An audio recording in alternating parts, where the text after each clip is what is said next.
ఇప్పుడే ఈరోజు ఒక హాఫ్ అన్ అవర్ క్రితం మంచు మనోజ్ గారు పోలీస్ స్టేషన్ రావడం జరిగింది. పోలీస్ స్టేషన్లో ఒక పిటిషన్ లాడ్జ్ చేయడం జరిగింది. దాంట్లో ఏంటంటే నిన్న అతను ఇంట్లో ఉండగా అతను వాళ్ళ భార్య పిల్లలతో ఉండగా ఒక 10 మంది అన్నోన్ పర్సన్స్ ఇంటికి వచ్చినారు. ఇంటికి వచ్చి అరుస్తూ ఉన్నారు. నేను ఏంటని చెప్పేసి వాళ్ళ దగ్గరికి వెళ్తే అటాక్ చేసే ప్రయత్నం చేశారు. తర్వాత నేను కూడా వాళ్ళని పట్టుకునే ప్రయత్నం చేయగా వాళ్ళు పారిపోయారు. దాంట్లో భాగంగా నాకు కూడా దెబ్బలు తగిలినాయి. దాని తర్వాత నేను హాస్పిటల్కి వెళ్ళాను. తర్వాత సీసీటీవీ ఫుటేజ్ కూడా అంతా లేకుండా చేశారని చెప్పేసి దరఖాస్తు ఇవ్వడం జరిగింది. దానిపైన మేము కేసు రిజిస్టర్ చేసుకొని ఇన్వెస్టిగేషన్ చేస్తాం. పేర్లు ఎవరి మెన్షన్ చేయలేదు. 10 మంది అన్నోన్ పర్సన్స్ అని రాశారు. మోహన్ బాబు గారి పేరు లేదు అందులో. ఫ్యామిలీ మెంబర్స్ పేరు కానీ ఎవరి గారు మెన్షన్ చేయలేదు.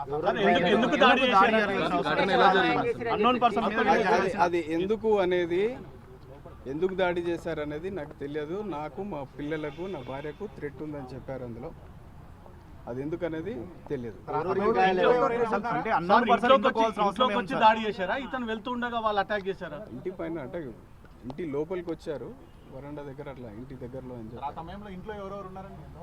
ఉన్నారు. వాళ్ళు ఫ్యామిలీ మెంబర్స్ ఎవరెవరు ఉన్నారని ఇన్వెస్టిగేషన్ తెలుస్తుంది. పిటిషన్ లో అవన్నీ రాలేదు, ఇన్వెస్టిగేషన్ లో తెలుస్తుంది. అంటే మీకు డయల్ 100 తోని సమాచారం ఇచ్చారు. ఫస్ట్ అక్కడికి వెళ్ళారు. అప్పుడు ఉన్నప్పుడు నిన్న యాక్చువల్లీ డయల్ 100 వచ్చింది. కాల్ వచ్చినప్పుడు మా వెహికల్ పోవడం జరిగింది.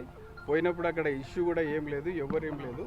దాని తర్వాత ఇదంతా జరిగిందని చెప్తే పిటిషన్ తీసుకొచ్చి ఇస్తా అని చెప్పారు. అతను ఈ రోజు వచ్చి ఇచ్చారు. అంటే ఎవరు, అంటే ఇంట్లో భారీ సెక్యూరిటీ ఉంది అక్కడ, కనీసం ఒక అన్నోన్ పర్సన్ లోపలికి వెళ్ళాలంటే కూడా చాలా ఇబ్బంది ఏందనేది ఇవన్నీ పిటిషన్లు లేవు. ఇప్పుడు కలెక్ట్ చేసుకుంటాం.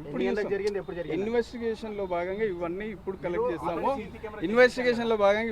కలెక్ట్ చేస్తాము. ముందు ఇంకేమైనా అప్డేట్స్ ఉంటాయి.